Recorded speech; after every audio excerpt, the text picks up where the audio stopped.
అలాంటి అద్భుతమైన పండుగనే super GST super savings. అలాంటి సూపర్ పండుగ 140 కోట్ల ప్రజలకి అందించారు మన నమో. పేద మధ్య తరగతి ప్రజలపై పన్నుల భారం తగ్గించారు మన నమో.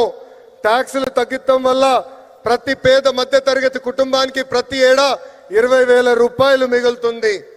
జిఎస్టి తగ్గించాలని నిర్ణయం తీసుకున్నప్పుడు అధికారులు వెళ్ళి మన నమో గారిని కలిసి వేలాది కోట్ల రూపాయల ఆదాయం తగ్గిపోతుందని చెప్పారు. అప్పుడు ఆయన ఏం చెప్పారో తెలుసా?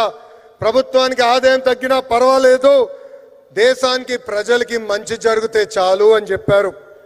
నిత్యావసరాలు, విద్య, వైద్యం, వ్యవసాయం, ఇలా పేద మధ్య తరగతి ప్రజలకు ఉపయోగపడే ప్రతి వస్తుపై జిఎస్టి తగ్గించారు మన నమో. జిఎస్టి తగ్గటం వల్ల దేశం మొత్తం ఈరోజు పండగ చేసుకునే పరిస్థితి. మరి మన నమోకి పండుగ ఏంటో తెలుసా? పేద ప్రజల చిరునవ్వే మన నమోకి పండుగ. गरीबों के चेहरे पर मुस्कान नमो का उत्सव. పేద ప్రజలు ఆనందమే మన నమోకి పండుగ. గరీబోं की खुशी మన నమో కా ఉత్సవ్. పేదరికం లేని దేశమే మన నమో కళ. గరీబీ ముక్త భారత్ నమో కా సప్నా.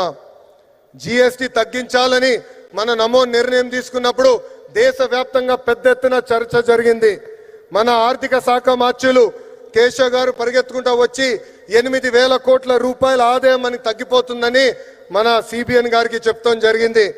మన సిబిఎన్ గారు ఒకటే చెప్పారు, ప్రభుత్వానికి 8,000 కోట్ల రూపాయల ఆదాయం తగ్గినా పర్వాలేదు, పేద ప్రజలకి 8,000 కోట్ల రూపాయలు లాభం జరుగుతుందని. మన నమో